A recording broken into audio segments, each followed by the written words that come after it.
Meus irmãos, nós vamos então para a mensagem de Deus nesta noite, voltar à carta de Paulo a Tito, no seu capítulo de número 3, carta de Paulo a Tito, capítulo de número 3, para, irmãos, ouvirmos a voz de Deus no versículo 8 deste capítulo ao versículo de número 11.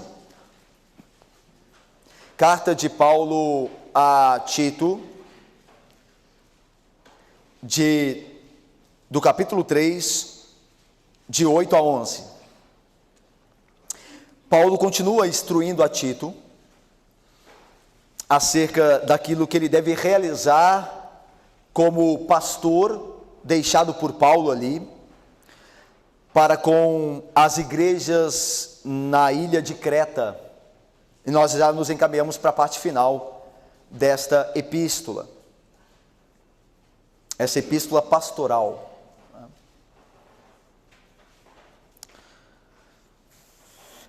Eu farei leitura, os irmãos acompanhem. Fiel é esta palavra, e quero que no tocante a estas coisas faças afirmação confiadamente, para que os que têm crido em Deus sejam solícitos na prática de boas obras. Estas coisas são excelentes e proveitosas aos homens. Evita discussões insensatas, genealogias, contendas e debates sobre a lei, porque não têm utilidade e são fúteis. Evita o homem faccioso, depois de admoestá-lo primeira e segunda vez, pois sabes que tal pessoa está pervertida e vive pecando, e por si mesma está condenada. Vamos orar a Deus, irmãos, mais uma vez, pedindo que Ele nos fale por sua palavra.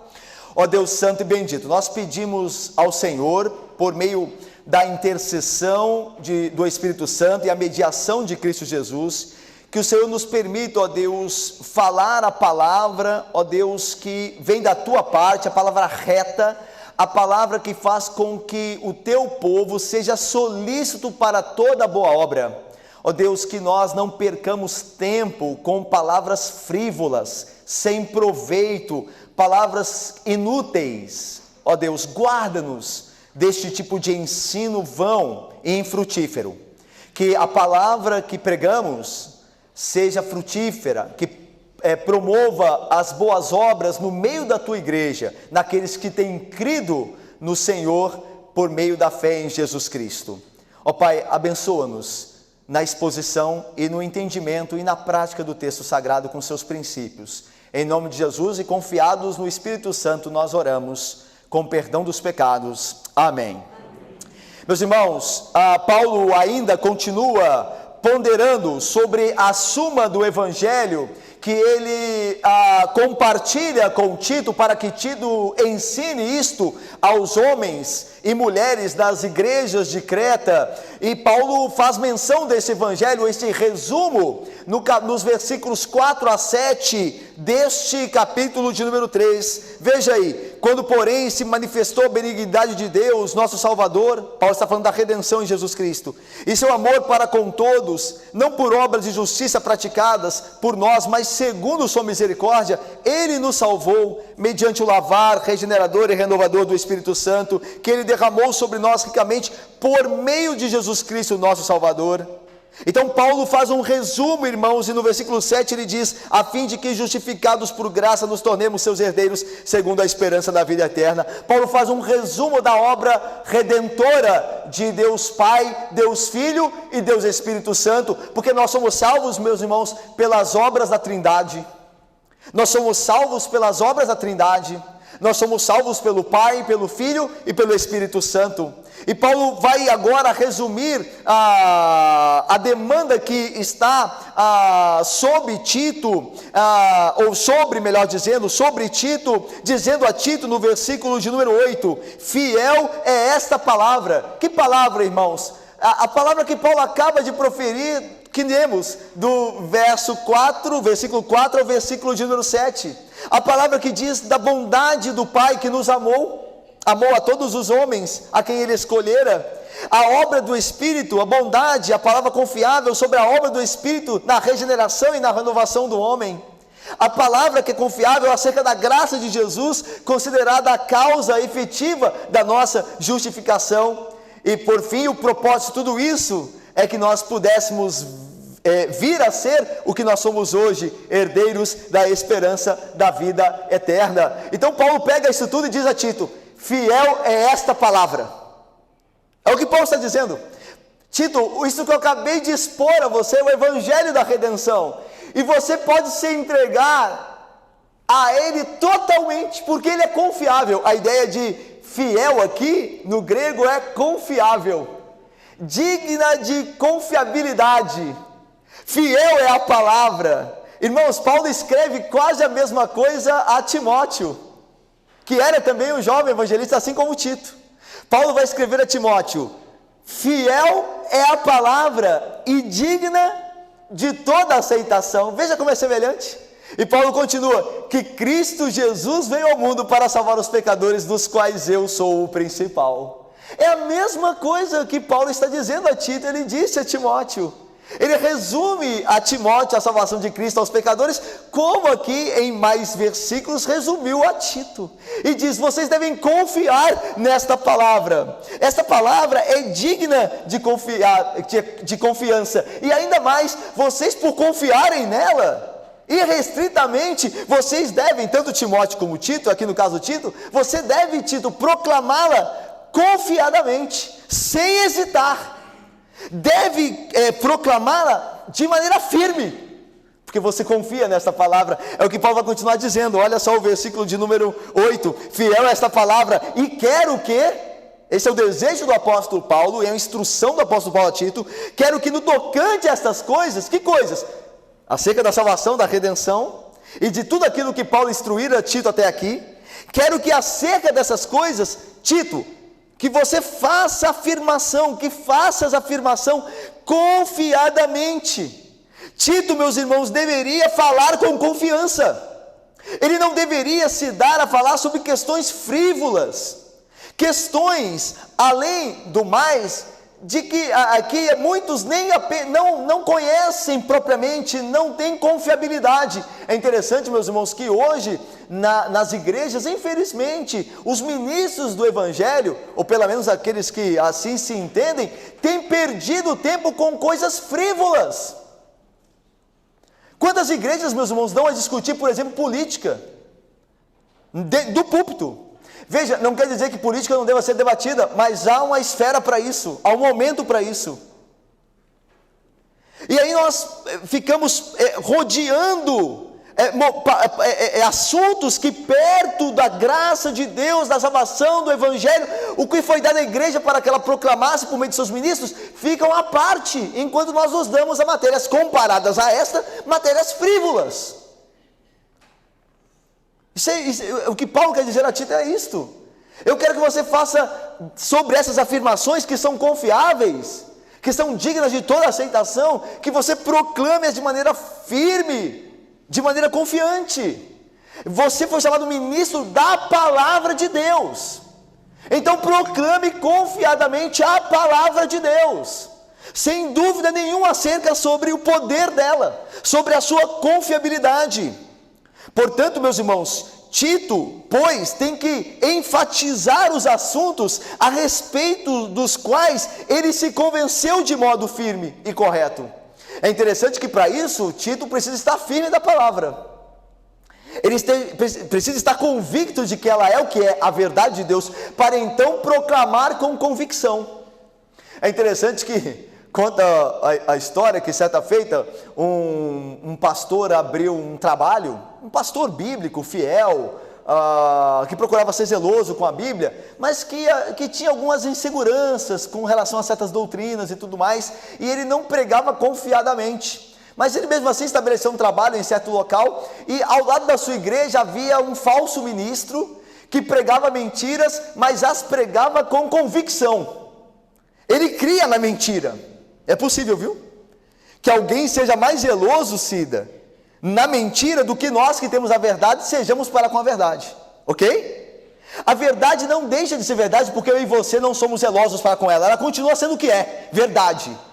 Mas o que é fato é que muitos de nós que conhecemos a verdade não somos tão zelosos para com ela como pessoas que vivem na mentira e acreditam naquilo como verdade. Então o pastor abriu aquele trabalho lá e do lado dele um falso ministro que pregava mentiras confiando nelas como verdade. E quando chegava o domingo, as pessoas iam a rodo para a igreja do falso pastor e passavam na frente da igreja dele enquanto ele assistia aquela procissão de gente indo para a igreja do pastor falso enquanto a dele estava vazia. E ele não entendia isso. Ele falava com Deus: Deus, por quê? Deus, por quê que eu procuro ser um pastor mais sério e as pessoas não vêm à minha igreja? E certa feita, num certo dia, o pastor falso, da falsa igreja, estava passando diante dele, e ele o puxou assim para conversar e disse: olha, eu não entendo, como é que você prega e as pessoas vão ao teu culto? E esse pastor disse: só está aqui um membro da minha igreja, vai te explicar o porquê, que eu estou sem tempo e ele vai te explicar o porquê. Aí o pastor foi e perguntou ao membro daquela igreja falsa, e aquele membro disse assim: é pelo seguinte, é porque o Senhor prega a verdade como se fosse mentira, e ele prega mentira como se fosse verdade. Ele está convicto daquilo, e a nossa convicção acerca de determinado assunto causa grande impressão nos homens.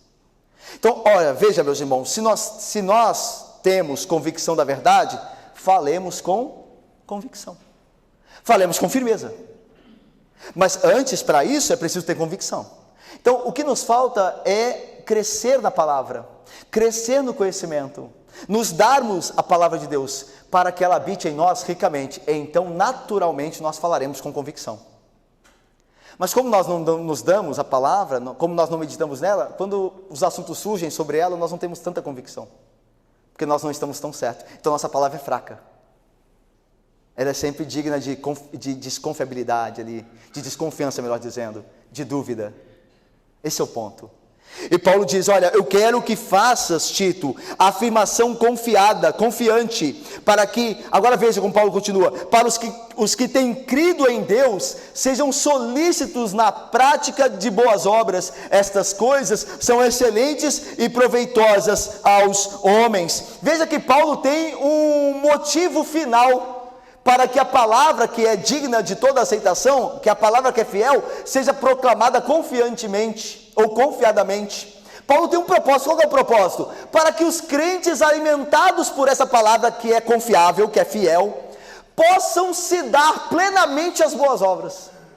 Deu para entender, irmãos? Paulo diz assim: Tito, prega a palavra que é fiel, confiantemente, prega de maneira firme e correta, e isso produzirá naqueles que creem a entrega deles, a prontidão deles a praticarem as boas obras. Então vamos por parte aqui, porque tem coisas muito importantes. A primeira, meus irmãos, é que Paulo continua ratificando a importância da doutrina para a produção de boas obras. Paulo diz assim: proclama estas coisas, a doutrina, confiadamente, porque aí os homens produzirão boas obras. Então, meus irmãos, não existem boas obras sem doutrina. E não é verdade? Não é questão lógica? Como é que eu vou fazer bem se não sei o que fazer? Lembra que quando os discípulos estavam diante do nosso Senhor Jesus Cristo, eles disseram a Jesus Cristo: Senhor, ensina-nos a orar, porque nós não sabemos orar como convém. Eles queriam orar como convém, mas eles não sabiam. Eles precisavam ser ensinados a orar. Aí o texto diz: então Jesus passou a ensinar-lhes, dizendo: quando vocês orarem, vocês orarão assim: Pai nosso que estás no céu. Mas o ensino, a doutrina veio antes da boa obra, que é a oração no caso. Primeiro nós somos ensinados a como fazer, segundo a vontade de Deus, para então nos darmos as boas obras. O nosso erro é que nós chegamos na vida cristã já metendo as mãos entre os pés, querendo fazer coisas que nós não aprendemos. E há o tempo de aprender. Jesus, quando ele chama os seus discípulos a si mesmo, ele passa 3 anos com eles, para por fim, depois de ressuscitado, enviá-los, dizendo assim: olha, toda autoridade me foi dada no céu e da terra, ide, fazeis discípulos. Agora eles estão prontos, porque eles passaram 3 anos sendo ensinados, e nós não queremos passar 1 mês. Então veja, não há boas obras sem doutrina. Tito fala estas coisas confiadamente, para que os que creem em Deus possam realizar boas obras por meio desse ensino, aprenderem a fazer isto. E é interessante, meus irmãos, que aqui há outra questão importante, que é os que creem possam fazer isso, porque se espera as boas obras dos que creem. Tanto que Paulo diz, para os que creem em Deus, os que têm crido em Deus, sejam solícitos para as boas obras. Você não espera boas obras dos ímpios. Você espera as boas obras, aquelas que por fim têm como motivo último agradar a Deus e não serem vistas pelos homens. Porque quando o ímpio faz uma coisa boa, ainda assim não é boa obra diante de Deus. Por quê? Porque quando um ímpio, alguém que não crê em Deus, faz alguma coisa boa, ele faz com a finalidade de ser visto pelos homens. Então ele faz uma coisa boa, só que a integralidade da obra que ele fez não é boa, na sua integralidade, na sua inteireza, porque ele faz com a finalidade de ser visto, não para dar glória a Deus. Então o ímpio jamais pode fazer uma boa obra nesse sentido.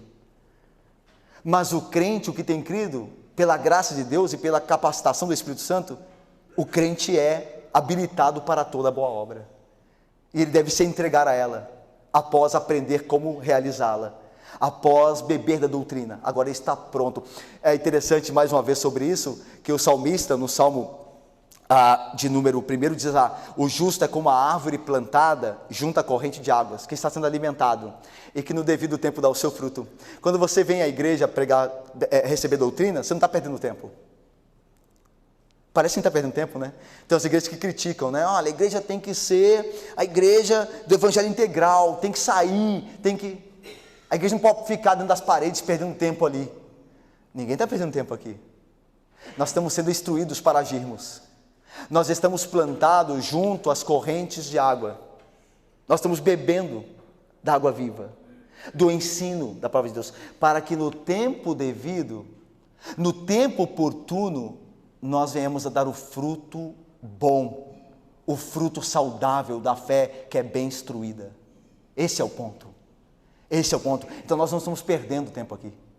Nós estamos nos preparando para as boas obras, através do ensino.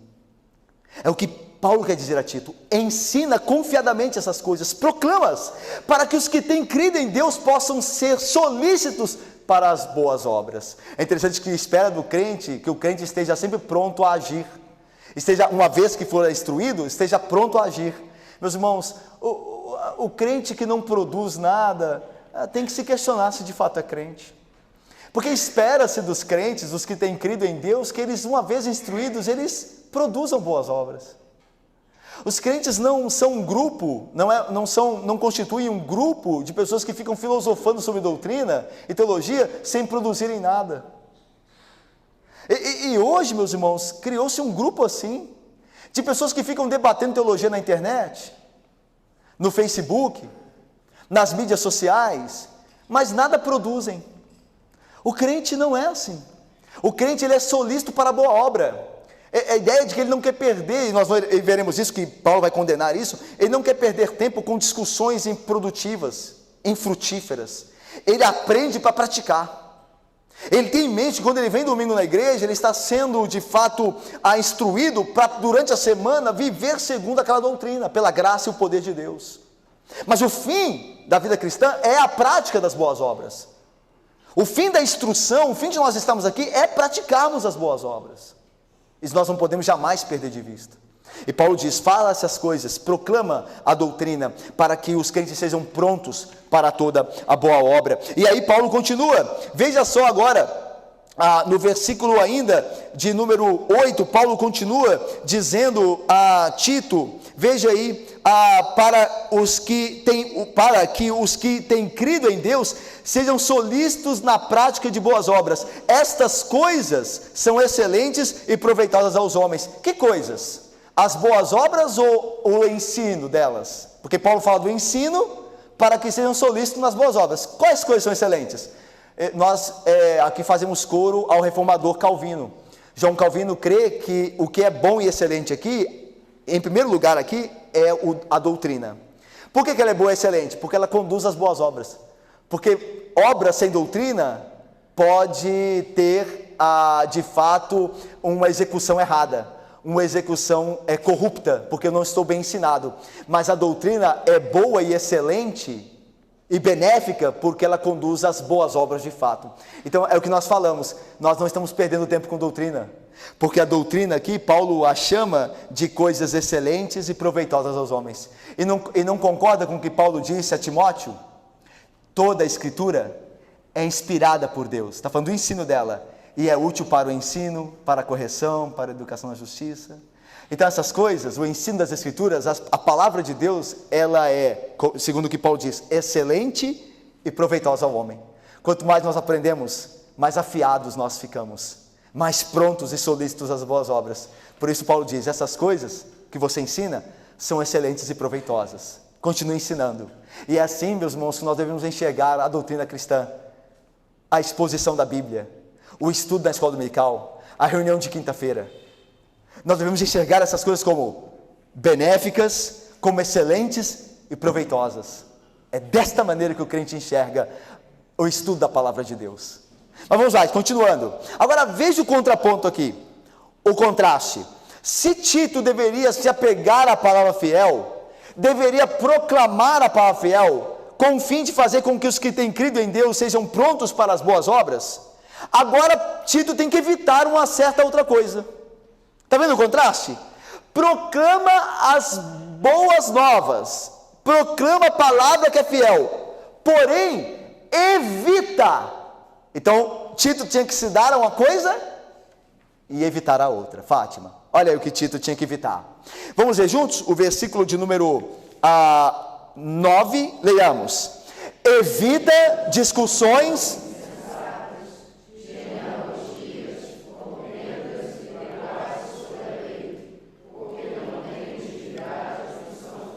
interessante, né? Olha só, Paulo fala da doutrina, veja só o contraste. Paulo fala que a doutrina é excelente e proveitosa, mas Paulo fala que as discussões fúteis não têm utilidade nenhuma.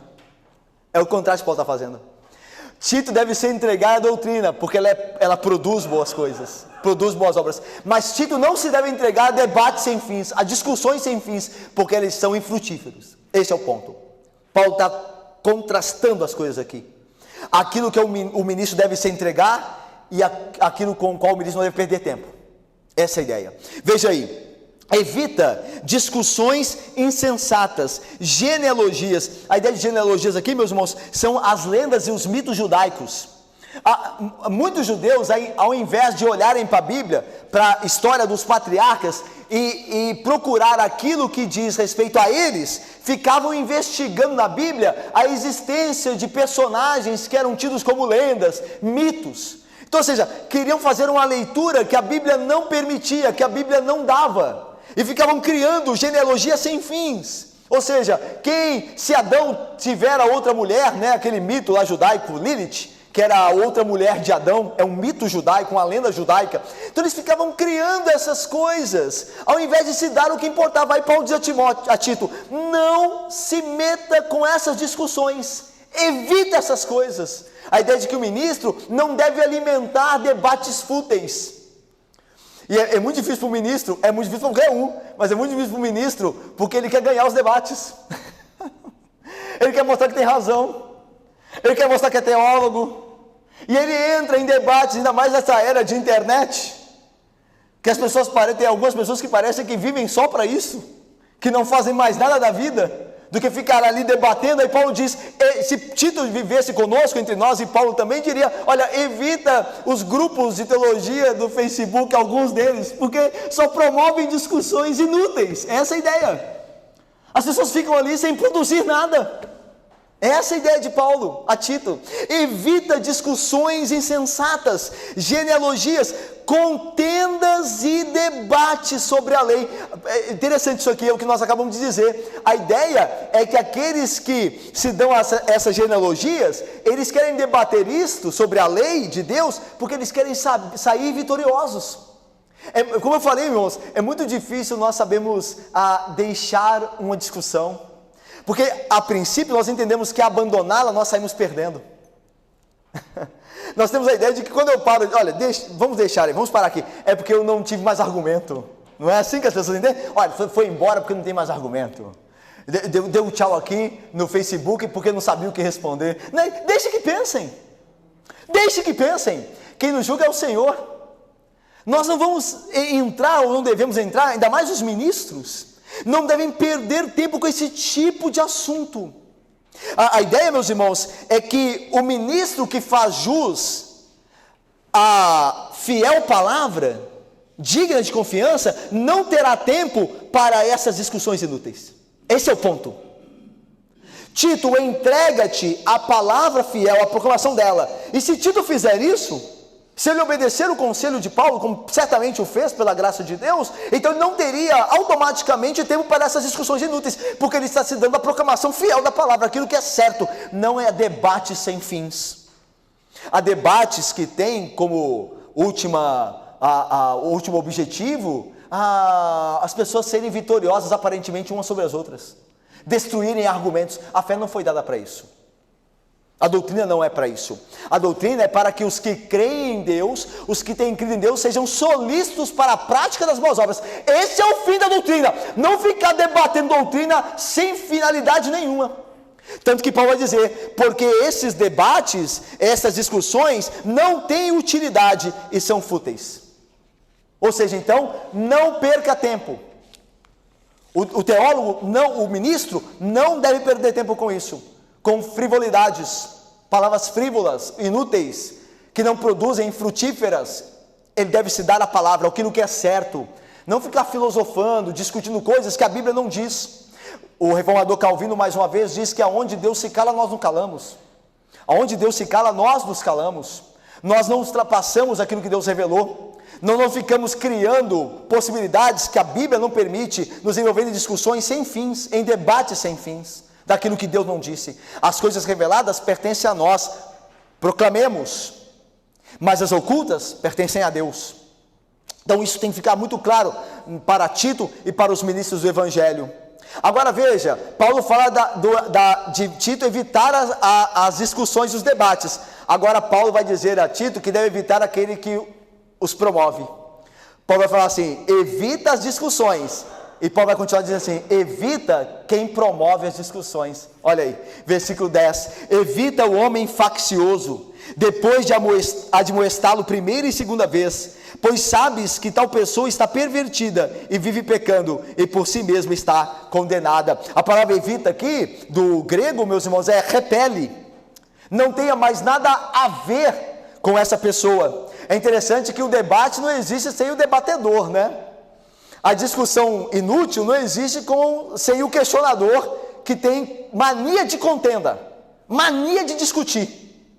Então você tem que evitar uma coisa e outra. Você tem que evitar aquele que promove. Senão, se você não evitar o que promove, você vai criar sempre um contexto em que essas coisas sejam realizadas. E aí Paulo vai dizer a Tito, evita o homem faccioso. É interessante que a palavra no grego, faccioso, aqui, de facção, vem de aereses, que é heresia.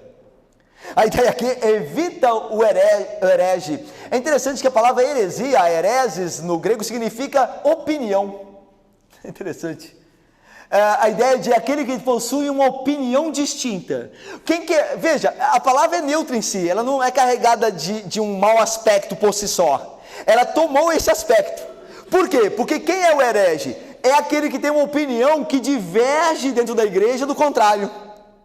A igreja fala uma coisa só, e tem uma pessoa que está falando uma coisa diferente. Então é o herege. Os cristãos foram considerados muitas vezes hereges, porque iam contra a crença politeísta dos lugares onde estavam. Então era considerado como herege, tem uma opinião diferente. Só que o problema é que quando a igreja toda está certa pela graça de Deus, e alguém fala o contrário, aí sim, a heresia dele é má nesse sentido, porque a opinião dele é contra aquilo que está certo, aquilo que é crido pela maioria, e não é só porque é crido pela maioria, mas porque está certo, e a maioria, pela graça de Deus, dos crentes creem nisso. Eles têm a mesma fé, lembra? Um só Senhor, uma só fé, lembra? Uma mesma profissão. Então o herege é aquele que tem uma opinião distinta, que não bate, que vai de encontro ao restante daqueles que professam em Deus. Essa é a ideia. Então, e por isso, por ele ter uma opinião diferente, ele causa facção, ele causa divisão. Essa é a ideia. Por isso aí evita o faccioso, que é a tradução do herege por faccioso, porque ao ter uma opinião diferente, ele promove uma divisão, e ele pode ter algumas pessoas que se unam a ele e E cria-se então um grupo faccioso dentro da igreja, uma contenda. Então Paulo diz a Tito, como ministro, evita, repele esse homem. A ideia aqui é de exclusão da igreja, tá? A ideia aqui é de excluir esse homem da igreja. Nós vamos ver que há um tratamento para isso, como Paulo mesmo diz a Tito. Mas a ideia é, este homem, se continua assim, tem que ser excluído, repelido da igreja. É interessante que Paulo se preocupa muito com isso. Ele vai escrever em 1 Coríntios o seguinte: contudo, se alguém quer ser contencioso, faccioso, saiba que nós não temos tal costume, nem as igrejas de Deus. Paulo não tinha o costume de contender, de entrar em brigas, em discussões sem fim. Aqui em 1 Coríntios a questão era do véu, do uso do véu. A mulher devia orar com o véu, né? A ideia de sinal de submissão. E aí Paulo diz, se alguém tem algum problema com isso, quer brigar por causa disso, saiba que nós não temos tal costume. Nós não entramos em discussões sem fim. Nós não somos de briga, contenciosos. E nem as igrejas de Deus. Então a pessoa fica à vontade, essa é a ideia. Fica à vontade. Mas nós não vamos nos dar a isso, a discussões. Essa é a doutrina. Creia-se nela ou não. Mas nós não vamos estar em discussões. Paulo continua falando aos romanos o seguinte: rogo-vos, irmãos, que noteis bem aqueles que provocam divisões. Está faccioso, está vendo? E escândalos, em desacordo com a doutrina que aprendestes, afastai-vos deles. Veja que o comportamento tem que ser o mesmo. Repele o homem faccioso, afaste. Nós não somos de contenda, que saibam disso.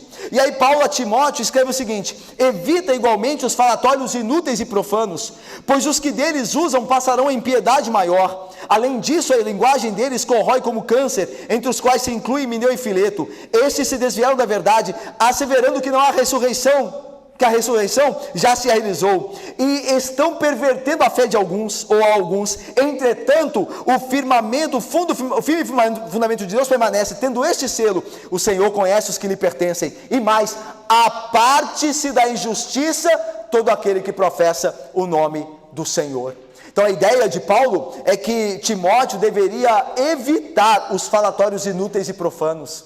Então esse é um método que Paulo usa e instrui os pastores nas igrejas que ele os deixou ali para cuidarem delas, para que façam o mesmo, para que evitem contenda, evitem o homem que gosta de discussão, evitem o faccioso.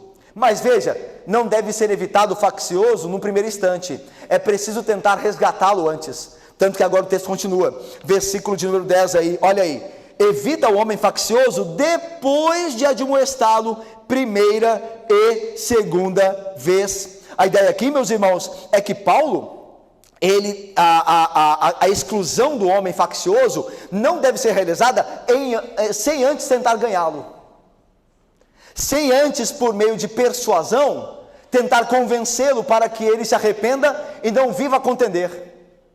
Então veja, a igreja não tem prazer nenhum em excluir alguém. A igreja não tem prazer, ou pelo menos não deveria ter prazer, os líderes da igreja não ter prazer nenhum em disciplinar alguém. Antes, eles procuram, através de métodos suasórios, convencer a pessoa a abandonar aquele pecado, para que a disciplina não seja necessária. Mas por fim, depois de uma ou duas vezes tendo sido admoestado, ele não se arrepender, então exclua-o. Essa é a ideia de Paulo a Tito. A igreja, ela não deve ter pressa e nem desejo de excluir alguém. Pelo contrário, é um lamento quando isso acontece. Mas ao mesmo tempo, ela não deve titubear quando for necessário. Ela tem que ser firme, através dos presbíteros, que são os guardiões da igreja, os anjos do Senhor, através do conselho, no nosso caso. Somos uma igreja conciliar, uma igreja de fato de representantes eleitos. Nós não temos prazer em disciplinar, muito menos de excluir alguém.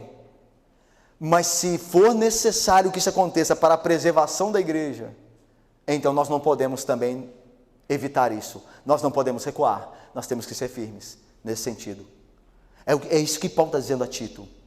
Olha, evita o homem, repele o homem faccioso, não sem antes tentar admoestá-lo uma e duas vezes. É interessante que alguns teólogos, de maneira justa, veem aqui o modelo de Paulo baseado naquele modelo de Cristo. Lembra-se, quando você viu seu irmão pecando, vai ter com ele. Se ele permanecer, vai você e mais uma pessoa ter com ele 1 a 2 vezes. Mesmo assim, se ele permanecer, entrega-o à igreja, para que a igreja o discipline. Então a ideia é de 1 vez, 2 vezes você admoesta. Na terceira vez, você disciplina. Você exclui, a pessoa entrega a igreja nesse sentido, para ser disciplinada. Porque é muito provável, meus irmãos, que uma pessoa que foi admoestada 1 e 2 vezes, não mude a terceira vez. Ele já mostra que o espírito dele é resoluto em desobedecer, em ser contencioso. Então o fim que lhe cabe é a exclusão, ok? Até porque, irmãos, essa pessoa, veja aí, ela está pervertida. Olha aí, versículo 11. E por que você pode agir assim, Tito? Porque depois de admoestar 1 vez e 2 vezes aquela mesma pessoa e ela não se arrepender, você já sabe, você já tem a conclusão que aquela pessoa está pervertida. Por quê? Porque ela não mudou, irmãos. Porque aquela pessoa não mudou de comportamento. Então você vai discipliná-la, não é com base em nada. Você já tentou 1 vez, já tentou 2 vezes, e aquela pessoa continua trazendo dificuldades para a igreja. Então agora você já tem prova suficiente de que ela precisa ser parada, senão a igreja corre risco. Lembra que nós vemos quando Paulo escreve a Timóteo? Ele diz assim: você tem que evitar, Timóteo, repelir aos palavreados insensatos de Himeneu e Fileto.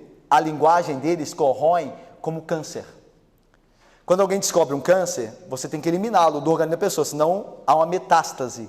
O câncer vai comer todos os órgãos da pessoa. Você tem que tirar ali, porque você pensa no bem da pessoa. A mesma coisa com relação à igreja. A igreja não é um corpo? É o corpo de Cristo? Se há ali um elemento estranho ao corpo, que não age segundo age o corpo, ela tem que ser retirada, porque se o fermento permanecer, levedará a massa inteira. Então, em prol da igreja, não por ódio do faltante, não por ódio do rebelde em si, mas por amor à igreja, você exclui o rebelde, para que a igreja seja preservada. Então a disciplina tem por finalidade, tem como fundamento, melhor dizendo, o amor. Você disciplina porque ama.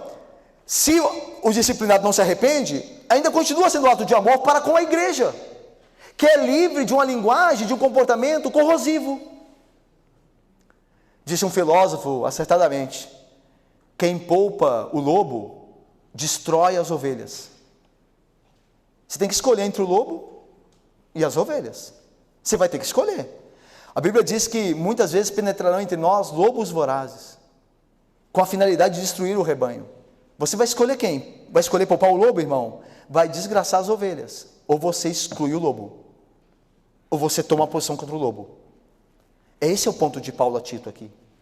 Evita o homem, repele esse homem, porque está com a mente pervertida. A mente dele foi corrompida a tal ponto que não tem retorno. Ele foi admoestado 1 vez, uma segunda vez, ele não volta, ele não se arrepende. Já está provado que a mente dele foi corrompida, a mente dele é perversa. Então exclua antes que a igreja seja corrompida, antes que a igreja seja prejudicada por ele. Então, presbíteros aqui, irmãos, presbíteros, irmãos, e os futuros presbíteros, é do ofício do presbítero não só amar o corpo de Cristo, óbvio, e se dar por ele, e se dedicar a ele, como também saber reconhecer os inimigos, e não a princípio ir contra eles, mas tentar em amor admoestá-los 1 e 2 vezes, para ganhá-los, para que se arrependam, mas uma vez que não o fizerem, então que ajam firmemente, para poupar o rebanho. Nós não podemos, irmãos presbíteros, nos excluir disso, nos omitir disso. Nós não podemos, por mais duro que seja. Deus nos colocou aqui para responder, para guardar o rebanho dele. Nós somos pastores da igreja. Nós estamos aqui para isso. Esse é um fato, isso é uma verdade. E deve ser vivida pelos os presbíteros da igreja. E a igreja deve aprovar os seus presbíteros zelosos nesse sentido. A igreja deve aprovar os seus presbíteros que zelam pelo bem-estar da igreja, ainda que necessário seja corrigir alguém, exortar, disciplinar e até mesmo excluir alguém, mas para o bem da igreja. Para o bem da igreja. Por fim, meus irmãos, esta pessoa está pervertida e vive pecando. Está vendo que o modo de vida dele é essa, né? E por si mesmo está condenada. Não é a igreja que a condena. A igreja reconhece que ela está condenada. Por quê? Pelo procedimento dela. O pecado traz a morte. Se ela vive em pecado, logo o que é reconhecido? que essa pessoa está condenada. Ela não faz parte da comunidade dos salvos, porque a vida dela não mudou, mesmo advertida, ela não muda, então ela está condenada. E os ímpios não prevalecerão no juízo, eles não permanecerão na congregação dos santos. É necessário então que a igreja faça isso, mas por muita oração, e que os presbíteros não se omitam dessa função, dessa responsabilidade de guardar a igreja dos falsos mestres. Paulo, quando ele está se despedindo da igreja dos presbíteros em Éfeso, ele diz isso: eu estou saindo aqui de Éfeso, a minha partida já está próxima, eu sei que no meio de vocês penetrarão lobos vorazes, que não pouparão o rebanho. Vocês presbíteros devem guardar a igreja, os presbíteros devem guardar a igreja até mesmo de pastores, sabia? Não é só de membros não, é de pastores também.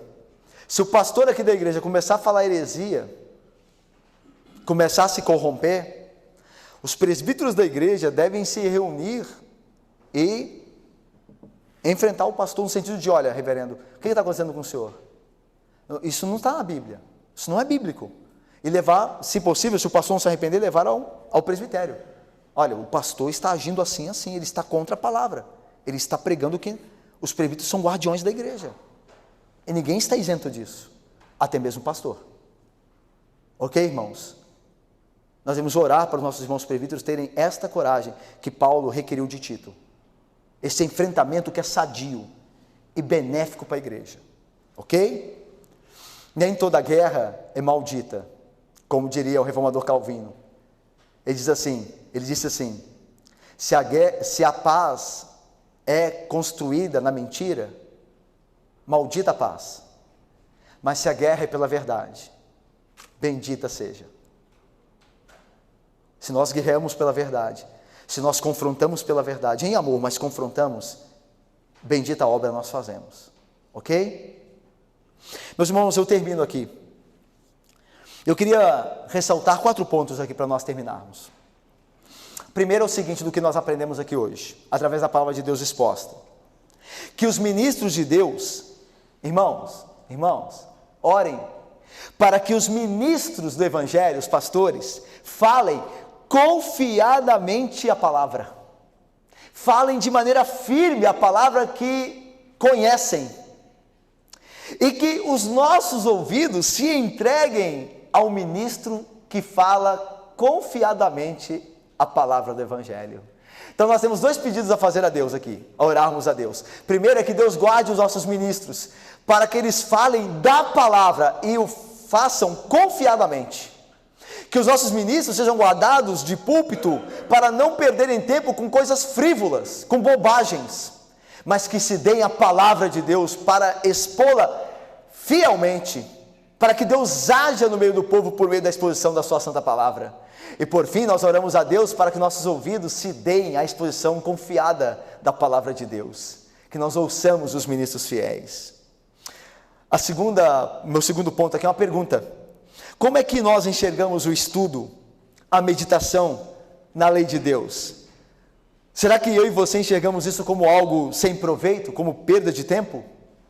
Ou será que nós enxergamos isso como a bênção que Deus nos dá de nos alimentar com a sua doutrina, para que então estejamos capacitados e habilitados para toda boa obra? Como é que você entende o tempo que você passa diante da palavra de Deus? Isso é importante, é vital. Como é que você entende? Como perda de tempo? Ou como de fato um investimento para que sua vida se assemelhe à vida de Jesus Cristo, para você receber de Jesus Cristo o poder da sua palavra, para Jesus Cristo te capacitar em ser um santo bendito dele, através da palavra que te transforma e te purifica? Como é que você vê o tempo que você passa com a palavra de Deus? Terceiro, irmãos, e principalmente os ministros, mas nós também, tá? Nós membros também. Evitemos discussões que não têm proveito. Nós não vamos convencer ninguém da verdade, ok? Nós somos proclamadores da verdade, não debatedores. Nós não somos debatedores da verdade, nós somos proclamadores da verdade. Nós proclamamos a verdade. Se a pessoa disser assim: olha, eu não creio nisso, tá bom, é o seu direito, lamento, mas é o seu direito. Nós não ficamos debatendo, não entramos em discussões sem fins. Nós proclamamos a verdade, a Bíblia diz que é assim. É óbvio, meus irmãos, que existem pessoas que querem debater a Bíblia para conhecê-la. E Deus nos dará condição e sabedoria para reconhecer essas coisas, né? Tem pessoas que fazem perguntas sobre a lei de Deus, mas você percebe que fazem em submissão, querem conhecer, falem de maneira humilde, mas tem gente que só quer debater, pela simples prazer de discussão. Com esse nós não nos damos a isso, nós evitamos essas pessoas, tá bom? Nós entregamos elas a Deus. Olha, é isso, eu já falei para você o que eu tinha que falar, agora eu espero que você, se Deus quiser, se converta, mas o que eu tinha que falar é isso, tá bom? Deus abençoe e te guarde, e ponto, tá? Por fim, e não só menos importante, de menos importância, os líderes da igreja devem admoestar os que são facciosos, 1 e 2 vezes, com o fim de ganhá-los. Se ele não der ouvidos, então que se aplique a disciplina. A igreja deve ser poupada de facções e contendas. Nosso Deus não é um Deus de confusão. Nosso Deus não é um Deus de contenda. Se alguém procura contenda, saiba que nós não somos de contenda. E que Deus nos deu meios para guardar a igreja de contendas. Então, meus irmãos presbíteros e futuros presbíteros, sejam firmes nisso. Vocês vão ter que enfrentar muitas vezes lobos dentro da igreja. Mas o façam, sem medo, porque o bom pastor está conosco. Em primeiro lugar, irmãos, tentemos ganhar todo aquele que se mostra, a princípio, opositor do evangelho. Mas se ele se demonstrar mais do que um opositor ignorante, e sim o inimigo da cruz de Cristo, então que nós tenhamos coragem também de fazer aquilo que é devido para poupar o rebanho de Cristo, o qual Deus nos deu, nos colocou sobre ele, para que nós, de fato, o pastoreemos. Que Deus assim nos guarde e nos abençoe. Amém, irmãos.